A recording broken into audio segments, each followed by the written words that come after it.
This is the Monster Jam monster truck from the Gears and Galaxies series, Dragonoid. So here's the side profile, the front, the other side, and this is the rear.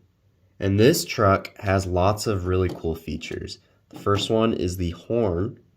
It moves like so, like this.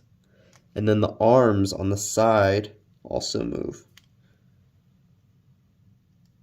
It rotates all the way around on both sides.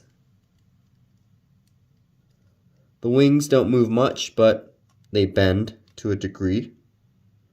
And if you see the profile right here, you could see that there is a driver inside. Right there. Overall, it's a really cool truck to have in your collection.